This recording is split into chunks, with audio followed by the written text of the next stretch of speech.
اسی طرح دیکھ لیں آپ کے گاؤں کا کوئی افسر ہے، کہیں کچہری میں کوئی آفیسر بیٹھے، کسی ڈپارٹمنٹ دفتر میں بیٹھے، اور مشہور ہے کہ یہ حرام خور ہے دفتر، یہ رشوت کے بغیر کام نہیں کرتا، آپ اس کے پاس نہ اس افسر کے پاس خنزیر کا گوشت بھون کے لے جائیں، اسے کہیں یہ خنزیر کا گوشت کھاؤ،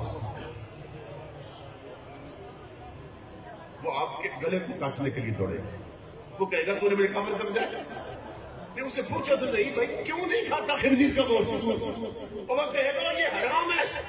اس بات وقت سے پوچھو کہ خنزیر کا گوشت حرام ہے تو رشوت حلال ہے؟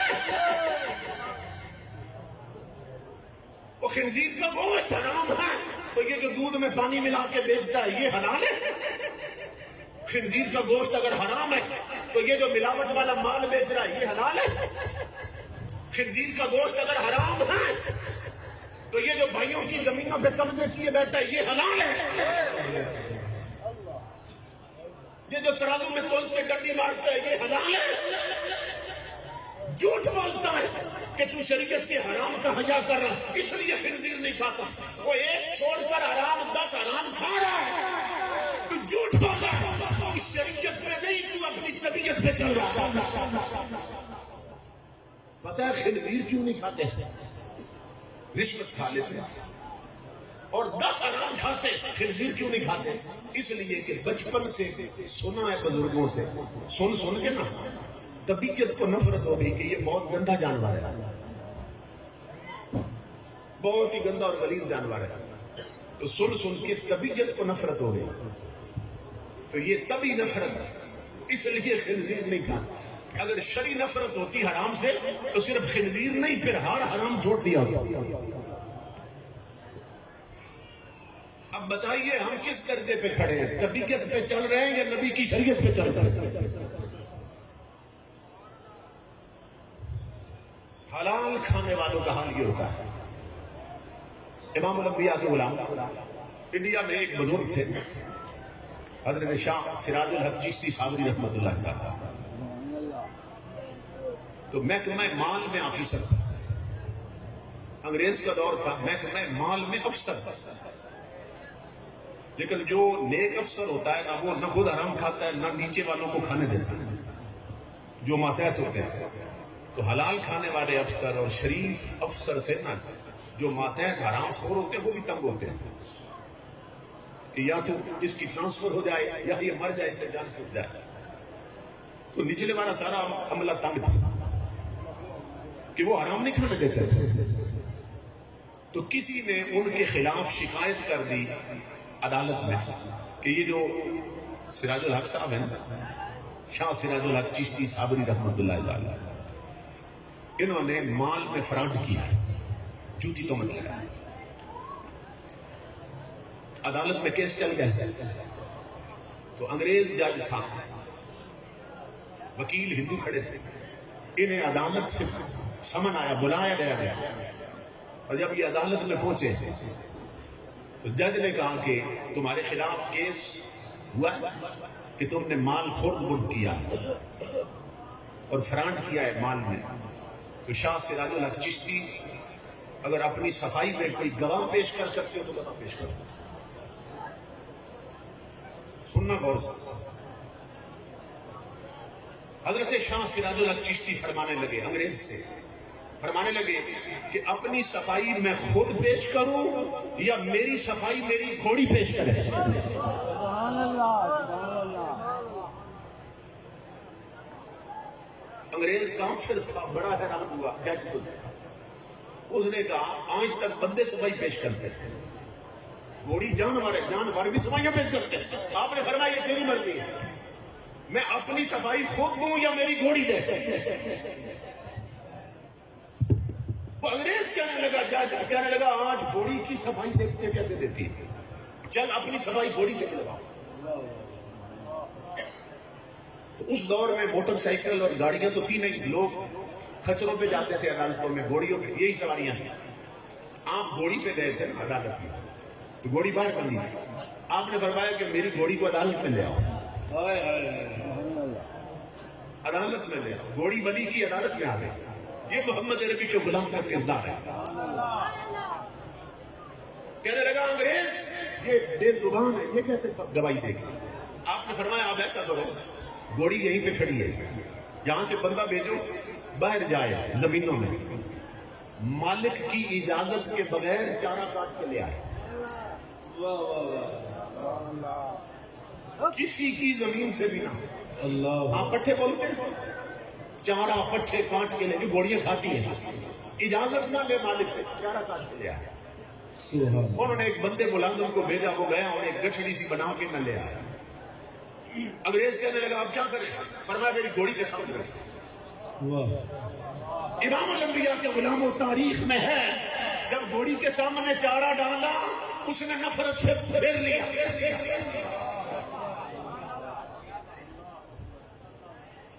جو ہندو وکیل کھڑے تھے انہوں نے کہا یہ مسلمان، یہ تو انگریز افسر کو بڑا متاثر کر رہا ہے. وہ بک بک کرنے لگے، دشمن بھی تو ہوتے ہیں. وہ انگریز کو کہنے لگے جج صاحب یہ بابا دھوکہ کر رہا ہے. کہا کس بات کا دھوکہ کر رہا ہے؟ کہا یہ گھر سے نا گھوڑی کو رجا کے لایا ہے، اس کو اچھی طرح نا پیٹ بھر کے لایا اس کا. جب گھوڑی کی طبیعت ہی نہیں ہے کھانے کی اور پیٹ بھرا ہے تو پھر کیسے کھائے گی؟ یہ بابا حرام کر رہا ہے. اللہ کا ولی جلال میں آ گیا، فرمایا جاؤ بندے کو بھیجو جس کی زمین سے لایا ہے نا چارہ کاٹ کے، مالک کو بلا لاؤ. کہ جو وقت یہاں بیت رہا ہے امام الانبیاء کے غلام یہ سمجھے کہ آپ جنت میں بیٹھے.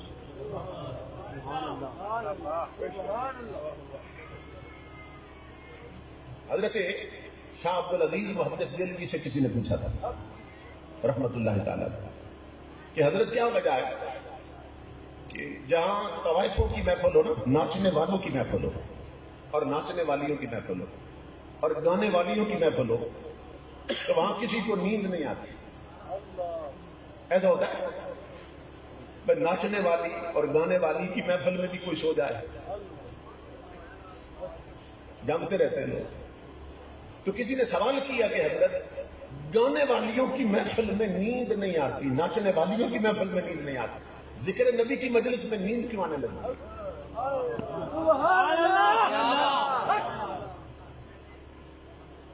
آپ نے جواب دیا، فرمایا میرے بیٹا سیدھی سی بات ہے کہ نیند کانٹوں پہ نہیں آتی، نیند پھولوں پہ آتی ہے.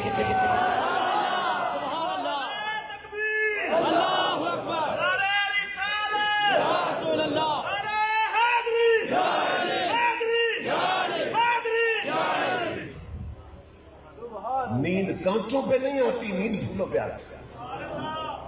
جو ناچنے والیوں کی مجلس میں ہیں وہ بدبخت کانٹوں پہ بیٹھے ہیں، جو ذکر نبی کی مجلس میں ہیں وہ پھولوں پہ بیٹھے ہیں. اور نیند کانٹوں پہ نہیں، نیند پھولوں پہ آتی ہے.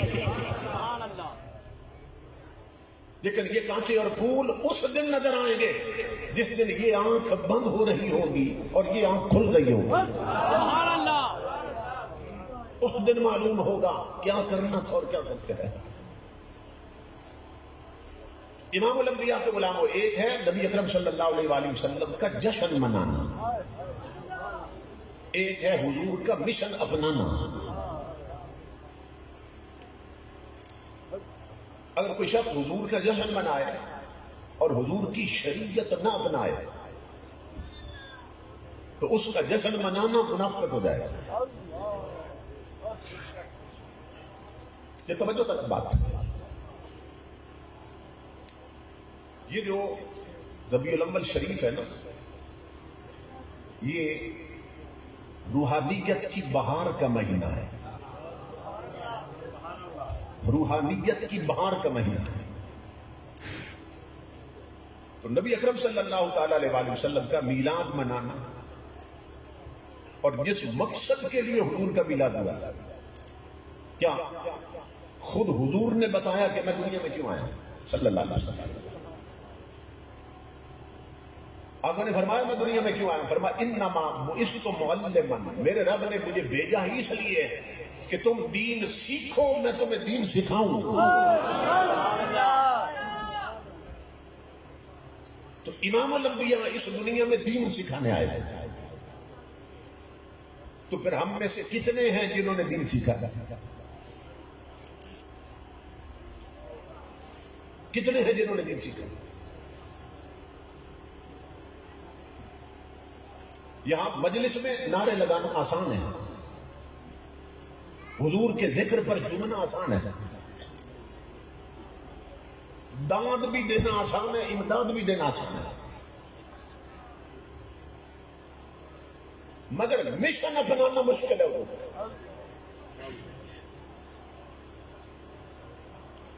امام الانبیاء کے غلاموں میں ہاتھ نہیں اٹھاؤں گا، مگر میرا یقین ہے اس مجلس میں آنے والوں کی اکثریت عشاء پڑھ کے نہیں آئی،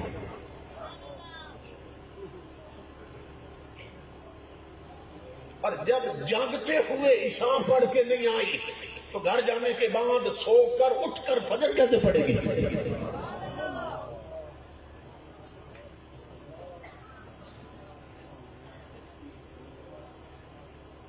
توجہ